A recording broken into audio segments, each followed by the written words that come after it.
الحمد لله نحمده ونستعينه ونستغفره ونؤمن به ونتوكل عليه ونعوذ بالله من شرور أنفسنا ومن سيئات أعمالنا من يهده الله فلا مضل له ومن يضلله فلا هادي له ونشهد أن لا إله إلا الله وحده لا شريك له ونشهد أن سيدنا ومولانا محمدا عبده ورسوله صلى الله تعالى عليه وعلى آله وأصحابه وبارك وسلم تسليما كثيرا أما بعد فقد قال الله تعالى في القرآن المجيد فأعوذ بالله من الشيطان الرجيم بسم الله الرحمن الرحيم إنما يعمر مساجد الله من آمن بالله واليوم الآخر وأقام الصلاة وآتى الزكاة ولم يخش إلا الله وقال النبي صلى الله عليه وسلم من بنى لله مسجدا بنى الله له بيتا في الجنة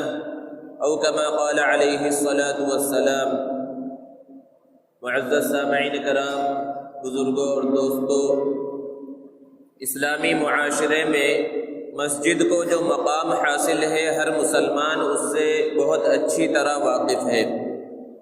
نبی کریم صلی اللہ علیہ وسلم نے ارشاد فرمایا الصلاۃ عماد الدین، نماز دین کا ستون ہے، دین کی بنیاد ہے کہ جس طرح بنیاد کے بغیر کوئی عمارت قائم نہیں رہ سکتی، اسی طرح نماز کے بغیر دین کے دوسرے شعبے قائم اور باقی نہیں رہ سکتے۔ قرآن مجید میں مختلف مقامات پر نماز کا حکم دیا گیا، نماز کی تاکید کو بیان کیا گیا، نماز ادا نہ کرنے والوں پر سخت وعیدیں بھی بیان کی گئی ہیں، اور نبی کریم صلی اللہ علیہ وسلم نے ارشاد فرمایا اول ما یحاسب یوم القیامت الصلاۃ، کہ قیامت کے دن سب سے پہلے نماز کا سوال ہوگا۔ اگر نماز صحیح نکلی تو دوسرے اعمال بھی صحیح نکلیں گے، اور اگر نماز میں کمی اور کوتاہی رہ گئی تو دوسرے اعمال کے اندر بھی نقص اور کمی رہے گی۔ اور نماز وہی مقبول ہے مردوں کی جو مسجد میں آ کر جماعت کے ساتھ ادا کی جائے۔ مسجد میں جماعت کے ساتھ نماز کا ادا کرنا علماء نے بیان فرمایا یہ فرض عین ہے، اسی لیے نبی کریم صلی اللہ علیہ وسلم نے جماعت کی بہت فضیلت کو بیان کیا،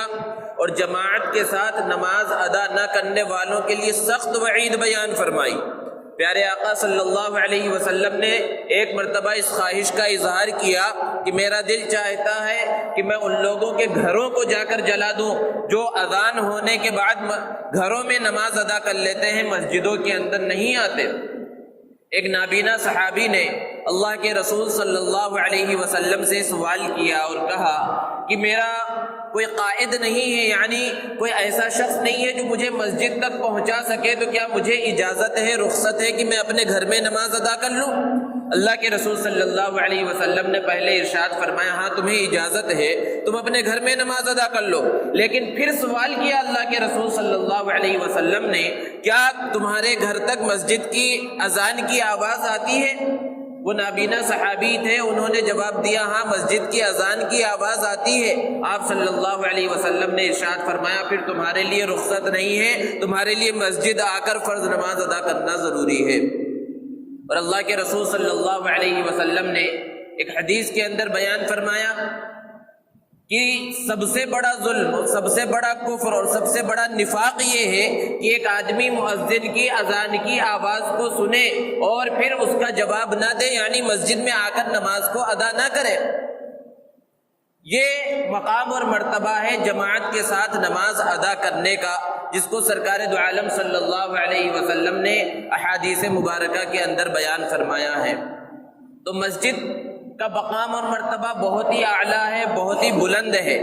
اور مساجد کی نسبت اللہ رب العزت نے خود اپنی جانب کی ہے۔ کسی چیز کی اہمیت اور عظمت اگر ہم جاننا چاہتے ہیں تو ہمیں یہ دیکھنا ہوگا کہ اس کی نسبت کس کی جانب ہے۔ مساجد کے مقام اور مرتبے کو جاننا ہے تو قرآن ہمیں بتلاتا ہے کہ اس کی نسبت خود اللہ نے اپنی جانب کی اور ارشاد فرمایا وَأَنَّ الْمَسَاجِدَ لِلَّهِ کہ یہ مسجدیں سب کی سب اللہ کی ہیں. یہ مساجد بیوت اللہ ہیں، شعائر اللہ ہے، یہ خیر و برکت کا ذریعہ ہیں. یہ مسجدیں، مسجدوں کے ذریعے اتفاق اور اتحاد پیدا ہوتا ہے، اختلاف اور انتشار کا خاتمہ ہوتا ہے، فساد کا خاتمہ ہوتا ہے. اور جہاں مسجدیں نہ ہوں وہاں فساد کا جنم ہوتا ہے، وہاں اختلاف اور انتشار پیدا ہوتا ہے. مساجد کا اسلامی معاشرے میں بڑا مقام اور مرتبہ ہے، اور مسجد کی یہ اہمیت اور یہ عظمت ہے کہ مسلمان جس علاقے میں پہنچے، جہاں پر وہ گئے، انہوں نے وہاں پر اپنا گھر بنایا ہو یا نہ بنایا ہو، اپنی جائیداد انہوں نے بنائی ہو یا نہ بنائی ہو، انہوں نے وہاں مسجد ضرور تعمیر کی. مسلمانوں کی اور اس امت محمدیہ کی ایک خصوصیت یہ بیان کی گئی ہے کہ اس امت کے واسطے پوری روئے زمین مسجد ہے. مطلب یہ ہے کہ ایک مسلمان جہاں بھی نماز ادا کر لے اس کی نماز ادا ہو جائے گی. عام دوسرے مذاہب کی طرح کہ ان کے لیے عبادت کے لیے ان کے عبادت گاہ میں ہی جانا ضروری ہے، مسلمانوں کے لیے ایسا نہیں ہے. وہ اگر زمین پاک ہے، پاک سرزمین ہے، وہاں وہ سجدہ کر لے اس کی نماز ادا ہو جائے گی. لیکن جماعت کی نماز کا اپنا الگ مقام و مرتبہ ہے، اس لیے جہاں بھی مسلمان آباد ہوں وہاں پر مسجد کا ہونا ضروری ہے. تو مسلمان جس علاقے میں گئے انہوں نے مسجدیں تعمیر کی. کبھی آپ نے نہیں سنا ہوگا پوری اسلامی تاریخ کے اندر کہ مسلمانوں نے اپنی مسجدوں کو گرانے یا ڈھانے کا تصور تک کیا ہو. گرانا اور ڈھانا تو دور کی بات ہے، سوچا تک نہیں مسلمانوں نے. یہ مسلمانوں کی خصوصیت ہے. اور بعض علاقوں میں مسلمانوں نے ایسی شاندار تاریخی اور تعمیراتی اعتبار سے مسجدیں بنائی کہ وہ آج تک شاہکار کی حیثیت رکھتی ہیں. ان کی ایک بڑی تاریخ ہے. اور پیارے آقا صلی اللہ علیہ وسلم نے جب ہجرت کا سفر کیا تو قباء کے مقام پر پہنچے ہیں تو وہاں سب سے پہلے اسلام کی جو مسجد ہے مسجد قباء وہ تعمیر کی گئی. اللہ کے رسول صلی اللہ علیہ وسلم نے خود اس تعمیر میں حصہ لیا. صحابہ کرام رضوان اللہ تعالی علیہم اجمعین نے مل کر اس مسجد کو بنایا. اور یہ وہ عظیم مسجد ہے جس کا تذکرہ قرآن میں اللہ رب العزت نے کیا کہ لمسجد اسس علی التقوی. یہ ایسی مسجد ہے جس کی بنیاد تقوی پر رکھی گئی ہے. اور پھر حضور اکرم صلی اللہ علیہ وسلم سفر کر کے جب مدینۃ المنورہ پہنچے ہیں اور حضرت ابو ایوب انصاری رضی اللہ تعالی عنہ کے مکان پر اللہ کے رسول صلی اللہ علیہ وسلم کا قیام ہوا اور صحابہ کرام بھی مدینۃ المنورہ پہنچ گئے تو صحابہ نے اور اللہ کے رسول صلی اللہ علیہ وسلم نے وہاں پہلے اپنے گھر بنانے کی اور کاشانہ نبوی کو تعمیر کرنے کی فکر نہیں کی. سب سے پہلے جس چیز کی فکر ہوئی وہ مسجد کی تعمیر کی فکر ہوئی. اللہ کے رسول صلی اللہ علیہ وسلم نے ایک جگہ کو دیکھا جو حضرت ابو ایوب انصاری رضی اللہ تعالی عنہ کے گھر کے سامنے تھا. وہاں پر کھجوریں سکھوائی جاتی تھی، خشک کی جاتی تھی. اللہ کے رسول صلی اللہ علیہ وسلم کو وہ زمین کا ٹکڑا پسند آیا اور آپ نے ارادہ کیا کہ یہاں پر مسجد نبوی تعمیر کی جائے. جب پتہ کیا تو معلوم ہوا کہ یہ دو یتیم بچوں حضرت سہل اور سہیل کی زمین ہے جو حضرت اسعد ابن زرارہ رضی اللہ تعالی عنہ کی تربیت کے اندر ہے. اللہ کے رسول صلی اللہ علیہ وسلم نے ان بچوں کو بلوایا اور ان سے بات کی اس زمین کو خریدنے کی. وہ دو معصوم یتیم بچے تھے، انہوں نے وہ زمین بغیر کسی قیمت کے اللہ کے رسول صلی اللہ علیہ وسلم کو دینا چاہا اور اللہ کے رسول صلی اللہ علیہ وسلم کے سامنے عرض کیا کہ ہم مسجد کے لیے ہدیتاً یہ زمین دیتے ہیں. لیکن اللہ کے رسول صلی اللہ علیہ وسلم نے اس زمین کی قیمت ادا کی اور پھر اس زمین کو خریدا اور وہاں مسجد نبوی کی مدینۃ المنورہ میں تعمیر ہو رہی ہے. اور کس انداز میں تعمیر ہو رہی ہے کہ کھجور کے جو تنے ہیں انہیں پلروں کی اور ستونوں کی شکل دی گئی اور کھجور کے پتوں کی اور چھالوں کی چھت بنائی گئی اور نیچے عام کنکریاں فرش کے طور پر استعمال کی گئی. اللہ کے رسول صلی اللہ علیہ وسلم خود اس مسجد نبوی کی تعمیر میں شریک ہیں، اینٹیں اٹھا اٹھا کر لا رہے ہیں. صحابہ بیان کرتے ہیں کہ اللہ کے رسول صلی اللہ علیہ وسلم نے اتنی اینٹیں اٹھا رکھی تھی جو آپ کے سینے مبارک تک پہنچ رہی تھی. صحابہ کرام نے عرض کیا اللہ کے رسول آپ تشریف رکھیے، ہم مسجد بنائیں گے. اللہ کے رسول صلی اللہ علیہ وسلم نے ارشاد فرمایا اگر طاقت اور قوت کی بات ہے تو طاقت اور قوت تم سے زیادہ مجھے عطا کی گئی ہے اور اگر اجر کی بات ہے تو اجر تو میں بھی حاصل کرنا چاہتا ہوں. اس انداز میں مسجد نبوی کی تعمیر ہو رہی ہے، اور یہ مسجد نبوی وہ عظیم مسجد ہے، اس روئے زمین پر دوسرا مقام اور مرتبہ ہے اس کا۔ سب سے پہلا مقام و مرتبہ مسجد حرام کا ہے، جس کا تذکرہ اللہ رب العزت نے قرآن مجید میں کیا کہ ان اول بیت وضع للناس للذی ببکۃ مبارکا وہدی للعالمین۔ اس روئے زمین کی سب سے پہلی مسجد اور سب سے پہلے اللہ کا گھر وہ کعبۃ اللہ ہے۔ مساجد کا یہ مقام اور یہ مرتبہ ہے کہ اگر یہ کہا جائے کہ اس روئے زمین کا آغاز ہی اللہ کے گھر کے ذریعے ہوا تو غلط نہ ہوگا۔ بعض روایتوں کے اندر ہے کہ جب یہ زمین بنائی نہیں گئی تھی تو وہ مقام جہاں پر کعبۃ اللہ ہے وہاں پر پانی کے اندر بلبلے کی ایک شکل تھی، اللہ تبارک و تعالیٰ نے وہیں سے زمین کو پھیلا دیا، زمین کو بچھا دیا، تو یہ کہا جا سکتا ہے کہ اس زمین کا آغاز بھی اللہ کے گھر کے ذریعے ہوا ہے۔ اور پھر جب کل قیامت قائم ہوگی، حشر کا میدان ہوگا، اولین اور آخرین کا اجتماع ہوگا، حضرت آدم علیہ السلام سے لے کر آخری انسان تک وہاں سب کے سب موجود ہوں گے، اور اس سے پہلے سور پھونکا جا چکا ہوگا، یہ زمین اور یہ آسمان تباہ کیے جا چکے ہوں گے، تو اللہ رب العزت دنیا بھر کے اندر جو لاکھوں کروڑوں مسجدیں اس زمانے تک رہیں گی، ان مساجد کی زمین کو تباہ و برباد نہیں کریں گے، ان مساجد کی زمین کو کعبۃ اللہ کی زمین کے ساتھ ملا دیا جائے گا اور اس کو وہاں پر رکھا جائے گا۔ روایتوں کے اندر یہ موجود ہے۔ اس سے مسجد کی اہمیت اور فضیلت کا پتہ چلتا ہے کہ مساجد کا یہ مقام اور یہ مرتبہ ہے۔ مسلمانوں کی ایک تاریخ ہے کہ ہر علاقے کے اندر وہ مسجدوں سے بہت زیادہ محبت کرتے ہیں، مسجد سے ان کا ایک گہرا تعلق اور لگاؤ ہوتا ہے۔ اس سلسلے میں ایک بہت ہی عبرت انگیز واقعہ حضرت مفتی تقی عثمانی صاحب دامت برکاتہم نے بیان کیا۔ وہ فرماتے ہیں کہ میں جنوبی افریقہ گیا، جنوبی افریقہ کا ایک شہر ہے کیپ ٹاؤن، وہاں کے اندر مسلمانوں کی ایک بہت بڑی تعداد آباد ہے، لیکن وہاں جو مسلمان ہیں وہ وہاں کے مقامی مسلمان نہیں ہیں بلکہ ملیشیا کے رہنے والے مسلمان ہیں۔ انگریزوں نے جس طرح ہندوستان کے اوپر قبضہ کیا اور یہاں کے لوگوں کو اپنا غلام بنایا، اسی طرح انہوں نے اس زمانے میں دنیا کے مختلف علاقوں کے اوپر قبضہ کیا۔ ملیشیا کے اوپر بھی انہوں نے حملہ کیا، وہاں کے مسلمانوں نے انگریزوں کا مقابلہ کیا، لیکن چونکہ انگریزوں کے پاس طاقت بہت زیادہ تھی اور مسلمان کم تعداد میں تھے، اس لیے انگریز وہاں پر فاتح ہو گئے، اور جب انہوں نے فتح حاصل کی ملیشیا کے اوپر تو وہاں کے مسلمانوں کے ایک بہت بڑے حصے کو انہوں نے قید کیا، اپنا غلام بنایا اور زنجیروں میں جکڑ کر ان کے پیروں میں بیڑیاں ڈال کر انہیں جنوبی افریقہ کے شہر کیپ ٹاؤن لے گئے۔ وہ انگریز اور وہ مغربی ممالک جو آج انسانی حقوق کی اور ہیومن رائٹس کی بہت زیادہ بات کرتے ہیں، انہیں خود دیکھنا چاہیے کہ جب انہوں نے ایک علاقے کو فتح کیا اور وہاں کے لوگوں کو اپنا غلام بنایا تو زنجیروں میں جکڑ دیا، پیروں میں بیڑیاں ڈال دی، اور ان کو ان کے عقیدے کے مطابق عبادت کرنے کی اجازت نہیں تھی، مسلمانوں کو نماز پڑھنے نہیں دیا جاتا تھا، یہاں تک کہ اگر کوئی چھپ کر کہیں پر نماز ادا کرتا اور بعد میں پتہ چلتا تو اس کے اوپر کوڑے برسائے جاتے تھے۔ دن بھر بیڑیوں کے اندر ان سے مزدوری کرائی جاتی اور شام میں ان کی بیڑیاں کھول دی جاتی تاکہ اپنے بیرکوں میں جائیں اور لیٹ جائیں اور آرام کریں۔ لیکن یہ جو مسلمان تھے ایک بڑی تعداد کے اندر، جب شام میں ان کی بیڑیاں کھول دی جاتی تو وہ اپنے بیرکوں میں جانے کے بجائے قریب کے پہاڑی کے علاقے میں چلے جاتے اور سب کے سب صبح سے لے کر شام تک جتنی نمازیں چھوٹی ہوئی ہوتی وہ جماعت کے ساتھ وہاں پر ادا کرتے۔ اتفاق ایسا ہوا کہ وہاں پر ایک دوسری قوم نے، ڈچ قوم نے حملہ کر دیا کیپ ٹاؤن کے اوپر۔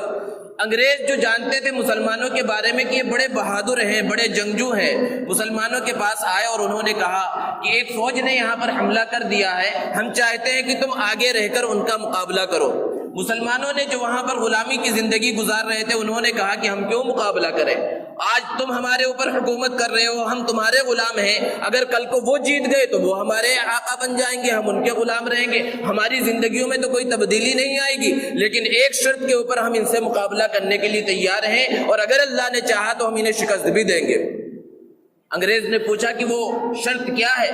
ایسے موقع پر وہ کوئی سی بھی شرط رکھ سکتے تھے، وہ چاہتے تو اپنے لیے آزادی کا پروانہ مانگ سکتے تھے، چاہتے تو اپنے لیے وہ قیمتی گھر مانگ سکتے تھے، اور بھی کوئی چیز مانگ سکتے تھے، لیکن تاریخ کے اندر یہ بات موجود ہے کہ انہوں نے جو شرط رکھی یہ رکھی کہ اگر ہم نے اس قوم کو، جو قوم آ رہی ہے آپ پر حملہ کرنے کے واسطے، اگر ہم نے اس کو شکست دے دی تو ہمیں اس کیپ ٹاؤن شہر کے اندر ایک مسجد تعمیر کرنے کی اجازت دی جائے۔ اور پھر انہوں نے بہادری کے ساتھ مقابلہ کیا اور جو فوج آ رہی تھی اس کو شکست دے دی، اور انگریزوں کے سامنے انہوں نے پھر یہ بات رکھی کہ آپ اپنے وعدے کو اور شرط کو پورا کریں، تو انہوں نے مسجد بنانے کی اجازت دی، اور جنوبی افریقہ کے شہر کیپ ٹاؤن کے اندر پہلی مسجد بن رہی ہے، مسلمان مسجد بنا رہے ہیں اور سب کے سب غلام ہیں، ان کے پاس وسائل اور سرمایہ کچھ بھی نہیں ہے، قسم کرسی کی حالت میں اللہ کے گھر کو بنا رہے ہیں، ان کے پاس قبلے کا صحیح رخ معلوم کرنے کے واسطے کوئی آلہ تک نہیں تھا، اس لیے جب انہوں نے اندازے سے مسجد بنائی تو قبلے سے 20-25 ڈگری ہٹی ہوئی تھی، آج اس مسجد کے اندر صفیں ٹیڑھی کر کے بنائی جاتی ہیں۔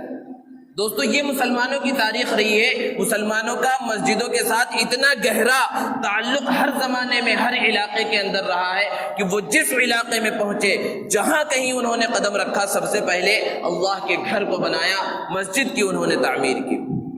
اس مساجد کے اندر جو فضیلت ہے، سب سے بڑی فضیلت وہ مسجد حرام کی ہے کہ وہاں اگر انسان ایک نماز ادا کرے تو 1,00,000 نمازوں کا ثواب ملتا ہے۔ پھر مسجد نبوی کی فضیلت ہے، پھر مسجد اقصی کی فضیلت ہے، اسی طرح اللہ کے رسول صلی اللہ علیہ وسلم نے مسجد قباء کی فضیلت کو بھی بیان کیا۔ روایتوں کے اندر ہے کہ پیارے آقا صلی اللہ علیہ وسلم مدینہ المنورہ سے مسجد قباء پیدل بھی جایا کرتے تھے، سوار بھی جایا کرتے تھے، اور ایک حدیث میں اللہ کے رسول صلی اللہ علیہ وسلم نے ارشاد فرمایا کہ جو مسجد قباء کے اندر ایک وقت کی نماز ادا کرے، ایک عمرے کے برابر اسے ثواب ملتا ہے۔ یہ مقام اور یہ مرتبہ ہے۔ اس کے علاوہ ان 4 مسجدوں کے علاوہ دنیا کی جتنی مسجدیں ہیں سب کی فضائل برابر ہیں، کسی کو کسی پر فضیلت نہیں ہے۔ اللہ تبارک و تعالیٰ نے تو یوں تو ہر چیز میں ایک کو دوسرے پر فضیلت دی، لیکن مسجدوں کے اعتبار سے بس انہی 4 مسجدوں کی فضیلت کو بیان کیا گیا ہے، اس کے علاوہ کسی مسجد کی کوئی خاص فضیلت نہیں ہے۔ ہر مسجد اللہ کا گھر ہے اور ہر مسجد کی فضیلت ہے۔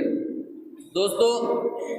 مساجد کے اندر آنے والوں کے لیے اللہ کے رسول صلی اللہ علیہ وسلم نے بڑے فضائل بیان کیے ہیں۔ ایک حدیث میں اللہ کے رسول صلی اللہ علیہ وسلم نے ارشاد فرمایا کہ جو مسجد کے اندر آتا ہے تو اس کے ایک ایک قدم کے بدلے میں اللہ تبارک و تعالیٰ اس کی ایک غلطی کو معاف کرتے ہیں، ایک گناہ کو معاف کرتے ہیں اور اسے ایک نیکی عطا فرماتے ہیں۔ اسی طرح ایک حدیث میں اللہ کے رسول صلی اللہ علیہ وسلم نے ارشاد فرمایا جو جتنی دور سے چل کر آتا ہے اسے اتنا زیادہ ثواب اللہ تبارک و تعالیٰ عطا فرماتے ہیں۔ اسی طرح وہ لوگ جن کا دل مسجد کے اندر اٹکا رہتا ہے، لگا رہتا ہے، مسجد میں اٹکا رہنے اور لگا رہنے کا مطلب یہ ہے کہ اگرچہ وہ اپنے کام میں مشغول ہے لیکن دل و دماغ مسجد کی طرف ہے کہ کب اللہ رب العزت کی طرف سے بلاوا آئے، کب مؤذن کی اذان مجھے سنائی دے اور میں مسجد جا کر اللہ رب العزت کے احکام کو پورا کروں، اللہ رب العزت کے مقرر کردہ اس فریضے کو پورا کروں۔ ایک حدیث میں اللہ کے رسول صلی اللہ علیہ وسلم نے ارشاد فرمایا کہ قیامت جب قائم ہوگی تو 7 لوگ ایسے ہوں گے جنہیں اللہ تبارک و تعالیٰ اپنے عرش کا سایہ عطا فرمائیں گے، اور اس دن اس عرش کے سائے کے علاوہ کوئی سایہ نہیں ہوگا۔ ان 7 لوگوں میں سے ایک وہ شخص بھی ہے جو مسجد کے اندر زیادہ وقت گزارتا ہے اور مسجد میں اس کا دل لگا رہتا ہے۔ اور ایک حدیث میں اللہ کے رسول صلی اللہ علیہ وسلم نے ارشاد فرمایا کہ جو مسجد میں آ کر نماز کے انتظار میں بیٹھتا ہے گویا کہ وہ نماز کے اندر ہے، اور ایک وقت سے لے کر دوسرے وقت تک اگر کوئی مسجد کے اندر بیٹھ کر انتظار کر رہا ہے اسے اللہ تبارک و تعالیٰ بہت زیادہ اجر و ثواب عطا فرماتے ہیں۔ اسی طرح ایک حدیث میں اللہ کے رسول صلی اللہ علیہ وسلم نے ارشاد فرمایا کہ جو صبح اور شام مسجد کے اندر آتا ہے تو صبح کے وقت آتا ہے تو صبح کے وقت جنت میں اللہ تبارک و تعالیٰ اس کے لیے مہمان نوازی کا سامان تیار کرتے ہیں، اور شام میں اس کے لیے مہمان نوازی کا سامان تیار کرتے ہیں۔ یہ فضائل اللہ کے رسول صلی اللہ علیہ وسلم نے مسجد میں آنے والوں کے واسطے بیان فرمائے ہیں۔ مسجد جس طرح ایک مسلمان کا دوسرے مسلمان کے اوپر حق ہوتا ہے، شوہر کا بیوی کے اوپر حق ہوتا ہے، بیوی کا شوہر کے اوپر حق ہوتا ہے، رشتہ داروں کے حقوق ہوتے ہیں، اسی طرح مساجد چونکہ مسلمانوں کا شعار ہے، اسلام کا شعار ہے اور اسلام کی یہ نشانی ہے، اس لیے مسلمانوں کے اوپر ان مساجد کے بھی کچھ حقوق ہیں جن کا ادا کرنا ہر مسلمان کے اوپر ضروری ہے، اور جو مساجد کے ان حقوق کو، ان آداب کو ادا کرتے ہیں، ان کو پورا کرتے ہیں، اللہ تبارک و تعالیٰ ان سے خوش ہوتے ہیں، اور جو لوگ مساجد کے حقوق کو پورا نہیں کرتے اللہ تبارک و تعالیٰ اس سے ناراض ہو جاتے ہیں۔ مسجد کا سب سے پہلا حق یہ ہے کہ مسجد کا احترام کیا جائے، مسجد کا اچھی طرح سے احترام ہو۔ مسجد کا احترام کیا ہے کہ یہاں پر شور شرابہ نہ ہو، یہاں پر شور شرابہ، تیز آواز میں بات، غیبت، چغل خوری، یوں تو جتنے بھی گناہ ہیں ہر ایک سے ہمیشہ بچنا چاہیے، لیکن مسجد میں آ کر اگر وہی گناہ کیا جائے تو اس کا وبال اور زیادہ بڑھ جاتا ہے۔ تو سب سے اصل ہے کہ مسجد کا احترام کیا جائے، اور مسجد کے احترام کے اندر یہ چیز بھی داخل ہے، اللہ کے رسول صلی اللہ علیہ وسلم نے ارشاد فرمایا کہ بدبودار چیز کھا کر مسجد میں نہ ہو۔ مثالیں بیان فرمائی کہ کچا لہسن اور کچی پیاز کھا کر مسجد کے اندر نہ ہو، کیونکہ اس سے نمازیوں کو تکلیف ہوگی، یہاں جو فرشتے موجود ہیں انہیں تکلیف ہوتی ہے۔ تو اس روایت کے اندر جو بات بیان کی گئی ہے کہ کچا پیاز اور کچی لہسن کھا کر نہ ہو، کوئی بھی ایسی چیز جس کی وجہ سے بدبو پیدا ہو اس کو لے کر اس کا استعمال کر کے مسجد میں آنا درست نہیں ہے، جیسے کہ گٹکا ہے، پان ہے جس سے بدبو پھیلتی ہو، یا اسی طرح اور کوئی چیز ہے جس کو انسان استعمال کرے اور اس کی وجہ سے بدبو آ جائے اس کے منہ میں، تو اس کو استعمال کر کے مسجد میں نہ آئے، یہ مسجد کا احترام ہے۔ اسی طرح پسینے کی بدبو بہت زیادہ آ رہی ہے جس سے لوگوں کو تکلیف ہو سکتی ہے، اس سے بھی بچنا چاہیے، یہ بھی مسجد کے احترام کے خلاف ہے۔ اسی طرح مسجد کا احترام یہ ہے کہ مسجد کے اندر گانے بجانے اور ناچ گانوں کی آواز مسجد تک نہ پہنچے۔ اس مسجد کا تو ایسا حال نہیں ہے، لیکن آپ نے بہت ساری مسجدوں کو دیکھا ہوگا جہاں مسلمانوں کی گھنی آبادی ہے اور مسجد کے چاروں طرف مسلمانوں کے گھر ہیں، وہاں پر فحش پروگرام چل رہے ہیں، ٹی وی کے پروگرام چل رہے ہوتے ہیں اور مسجد میں نماز ہو رہی ہوتی ہے، یا اسی طرح کوئی اور پروگرام جلسہ جلوس چل رہا ہے یا کسی کی شادی ہو رہی ہے، وہاں بینڈ باجا بج رہا ہے اور مسجد تک اس کی آواز آ رہی ہے۔ ایک زمانہ وہ تھا کہ غیر مسلموں کے بینڈ باجے اگر مسجد کے سامنے سے گزرتے تھے تو مسلمان لڑنے کے لیے آمادہ ہو جاتے تھے، مار پیٹ ہو جاتی تھی، وہاں پر لڑائی جھگڑا ہو جاتا تھا۔ لیکن آج غیروں کا کیا کہا جائے، مسلمانوں کی حالت یہ ہو گئی ہے کہ اپنے شادی ولیموں کے بینڈ باجے مسجد کے سامنے سے لے کر گزرتے ہیں بینڈ باجے بجاتے ہوئے، اور بینڈ باجے مسجد کے باہر بجے وہ الگ بات ہے۔ اب تو حال یہ ہو گیا کہ امام صاحب نماز پڑھا رہے ہوتے ہیں، قرآن مجید کی تلاوت کر رہے ہوتے ہیں، ذکر و اذکار میں مشغول ہوتے ہیں، درود شریف دعائیں معصورہ پڑھ رہے ہوتے ہیں، اور ایسے میں کسی مصلی کے جیب میں موجود موبائل سے گانوں کی آواز آنا شروع ہوتی ہے۔ باہر گانے بجنا تو دور کی بات ہے، مسجد کے اندر گانوں کی آواز آ رہی ہے اور میوزکیں بج رہی ہیں، یہ سب ہو رہا ہے، یہ سب مسجد کے احترام کے خلاف ہے۔ تو مسجد کا احترام کرنا مسجد کے آداب میں سب سے پہلا ادب ہے، مسجد کے حقوق میں سب سے پہلا حق ہے کہ مسجد کا اچھی طرح سے احترام کیا جائے، اور مسجد کے احترام کے اندر یہ بھی چیز داخل ہے کہ دنیاوی کام یہاں پر نہ کیے جائے۔ اگرچہ فقہا نے اس بات کی اجازت دی ہے کہ اگر کوئی اعتکاف میں جیسے کہ بیٹھ گیا تو وہ تجارت کی بات اگر کسی سے کر رہا ہے، سامان تجارت مسجد کے اندر لے کر نہیں آیا، ویسے ہی کسی چیز کا مول بھاؤ ہو رہا ہے تو اس کی گنجائش ہے، لیکن اللہ کے رسول صلی اللہ علیہ وسلم نے ایک حدیث میں بیان فرمایا کہ اگر تم کسی کو مسجد میں تجارت کرتا ہوا دیکھو تو تم یہ کہو اللہ تمہاری تجارت میں نفع نہ دے۔ اسی طرح لوگوں کی کوئی چیز گم ہو جاتی ہے، چاہے وہ مسجد میں چھوڑ کر چلے گئے یا مسجد سے گم ہو گئی یا کہیں اور گم ہو گئی، تو مسجد کے اندر اس کا اعلان کیا جاتا ہے، نمازوں کے بعد اعلان کیا جاتا ہے۔ حالانکہ اللہ کے رسول صلی اللہ علیہ وسلم نے اس سے منع کیا اور ارشاد فرمایا کہ اگر تم کسی کو مسجد میں اپنی گمی ہوئی چیز کے بارے میں لوگوں سے پوچھتا ہوا دیکھو یا اعلان کرتا ہوا دیکھو تو تم یہ کہو لا ردہ اللہ علیہ، کہ اللہ تجھے وہ چیز واپس نہ لوٹائے۔ اللہ کے رسول صلی اللہ علیہ وسلم کا فرمان ہے، یہ مساجد کے حقوق ہیں، یہ مساجد کے ادب کے اندر داخل ہے، اور اللہ کے رسول صلی اللہ علیہ وسلم نے آگے یہ بھی بیان فرمایا کہ مسجد ان سب کاموں کے واسطے نہیں بنائی گئی ہے۔ تو سب سے پہلا حق ہے کہ مسجد کا احترام کیا جائے، اور مسجد کا دوسرا حق یہ ہے کہ جب انسان مسجد کے اندر آئے تو مسجد میں سب سے پہلے اپنا داہنا پیر رکھ کر داخل ہو، اللہ کے رسول صلی اللہ علیہ وسلم پر درود پڑھے، اور پھر مسجد میں داخل ہونے کی جو دعا ہے وہ دعا پڑھ کر داخل ہو، اللہم افتح لی ابواب رحمتک۔ اور پھر جب مسجد سے نکلے تو بایاں پیر پہلے نکالے، اور پھر جو باہر نکلنے کی دعا اللہ کے رسول صلی اللہ علیہ وسلم نے بیان فرمائی وہ دعا پڑھے، اللہم انی اسألک من فضلک، اور پھر اس کے بعد باہر نکلے۔ دن بھر میں ہم اللہ رب العزت سے بے شمار دعائیں کرتے ہیں، علماء نے بیان فرمایا اگر ہماری ایک بھی دعا قبول نہ ہو،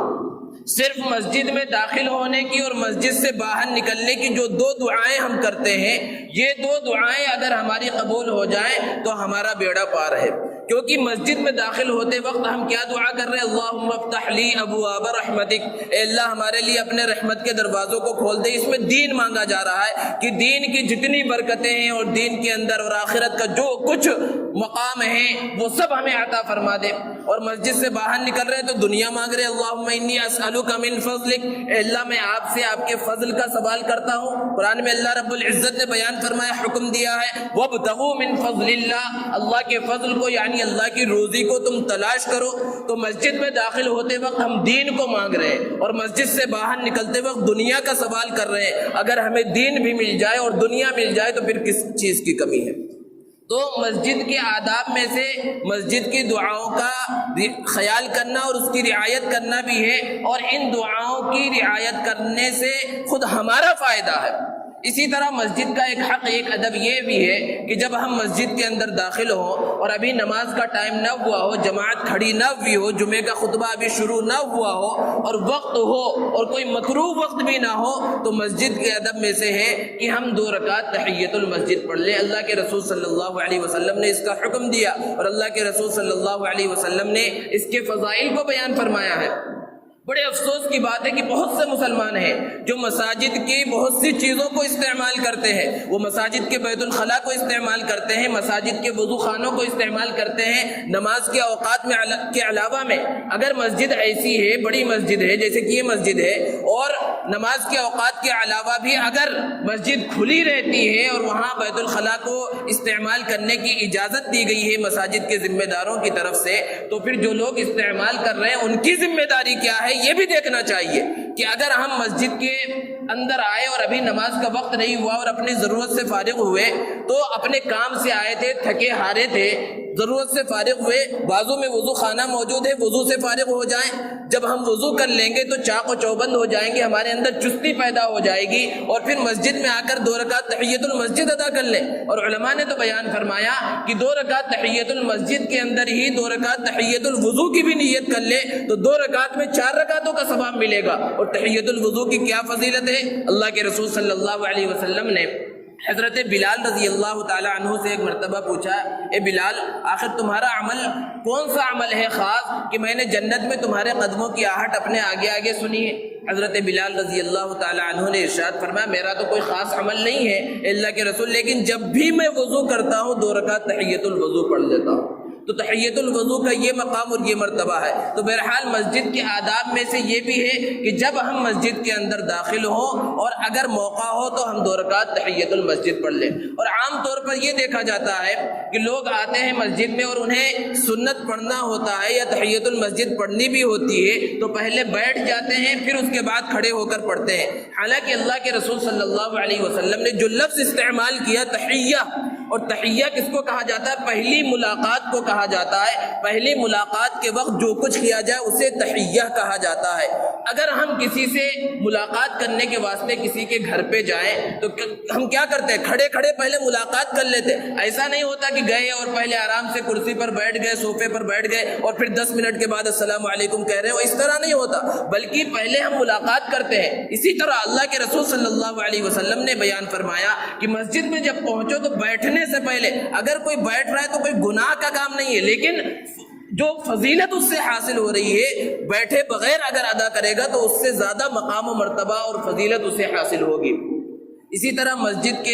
کا ایک اور حق جو ہے وہ مسجد کی تعمیر میں مالن بھی حصہ لینا ہے اور عملاً بھی حصہ لینا ہے۔ عملاً حصہ لینے کا مطلب یہ ہے کہ ہم مسجد حرام کی تعمیر کو قرآن مجید کے اندر پڑھتے ہیں کہ حضرت ابراہیم اور حضرت اسماعیل علیہ السلام نے اپنے ہاتھوں سے اس مسجد کو تعمیر کیا۔ وہ چاہتے تو مزدور کو رکھ لیتے، مزدوروں سے اس مسجد کی تعمیر کرا لیتے، لیکن ایسا نہیں ہوا۔ مسجد قباء کی تعمیر کی گئی، اللہ کے رسول صلی اللہ علیہ وسلم نے صحابہ کے ساتھ مسجد کی تعمیر کی۔ مسجد نبوی کی تعمیر کی گئی، پہلی تعمیر اللہ کے رسول صلی اللہ علیہ وسلم نے صحابہ کرام کے ساتھ مل کر اس مسجد کی تعمیر کی۔ لیکن آج فن تعمیر کوئی آسان چیز نہیں رہی کہ اینٹ کے اوپر اینٹ رکھ دی جائے اور پھر اس کے بعد عمارت تیار ہو جائے گی، بلکہ تعمیر آج ایک فن بن چکا ہے، جو اس کے ماہر ہیں وہی وہ بنا سکتے ہیں۔ تو آج اس طرح عملاً حصہ لینا ممکن نہیں رہا، لیکن جب بھی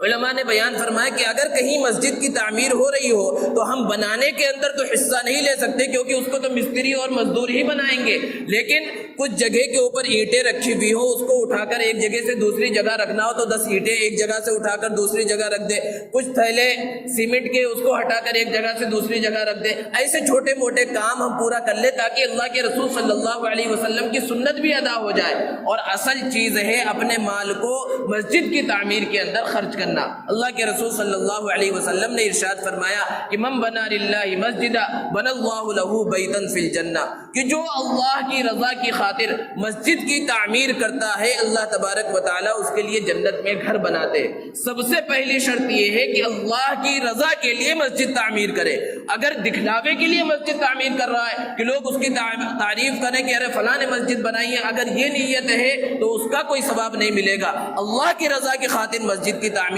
کی جا رہی ہے تو جنت میں اس کے لیے گھر بن رہا ہے۔ اور کوئی پوری مسجد بنائے تو بڑی اچھی بات ہے، بڑی مسجد عالی شان مسجد بنا دی تو بہت اچھی بات ہے، لیکن اگر کسی کی اتنی استطاعت نہیں ہے تو جتنا بھی مسجد کی تعمیر میں حصہ لے گا اللہ تبارک و تعالیٰ کی ذات سے امید ہے اللہ تبارک و تعالیٰ اسے اس کے مطابق اجر و ثواب عطا فرمائیں گے۔ حضرت عثمان غنی رضی اللہ تعالی عنہ نے اپنے دور خلافت میں وہ مسجد نبوی جو اللہ کے رسول صلی اللہ علیہ وسلم کے زمانے میں تعمیر کی گئی تھی، اس مسجد نبوی کو منہدم کیا اور از سر نو پوری مسجد بنائی، اور مسجد کو بڑا بھی بنایا اور بڑی خوبصورت مسجد بنائی۔ چھتوں کے اوپر پہلے صرف جھوپڑی کی شکل تھی، اس کو ختم کیا اور لکڑی لگوائی اور وادی عقیق سے قیمتی پتھر منگوا کر تو اس میں نقش بنوا کر اللہ کے حضرت عثمان غنی رضی اللہ تعالی عنہ نے ستونوں کی شکل میں اس کو استعمال کیا۔ بہت سے لوگوں نے اعتراض کیا کہ اللہ کے رسول صلی اللہ علیہ وسلم کے زمانے میں تو ایسا نہیں ہوا تھا، آپ نے کیوں اس طرح کیا؟ تو حضرت عثمان غنی رضی اللہ تعالی عنہ نے جواب دیا کہ جس زمانے میں پہلی مرتبہ مسجد نبوی کی تعمیر ہو رہی تھی تمہارے گھر معمولی تھے، لیکن آج فتوحات کا دور کھلا ہے، تمہارے گھر عالی شان بن گئے، کئی منزلہ بن گئے ہیں، اب اگر مسجد اسی طرح پرانی حالت میں رہے گی تو مسجد میں تمہارا دل نہیں لگے گا۔ تو جس طرح ہر زمانے میں ہر زمانے کے اعتبار سے مسجدیں تعمیر کی جائیں گی، اور تعمیر یہ عربی زبان کا لفظ ہے جس کے معنی ہے آباد کرنا، اور اصل آبادی کیا ہے کہ مسجد کی تعمیر ہو گئی، عمارت بن کر کھڑی ہو گئی، اب اس مسجد کو نمازوں کے ذریعے آباد کیا جائے۔ اگر مسجد بڑی سے بڑی بن گئی، عالی شان بن گئی اور مسجد آباد نہ ہوئی، ویران ہی رہ گئی، تو پھر ہم اس شعر کے مصداق بن جائیں گے کہ مسجد تو بنا دی شب بھر میں ایمان کی حرارت والوں نے، من اپنا پرانا پاپی تھا برسوں میں نمازی بن نہ سکا۔ اللہ تبارک و تعالی ہمیں مساجد کے حقوق ادا کرنے کی اور مساجد کو آباد کرنے کی توفیق عطا فرمائے۔ وآخر دعوانا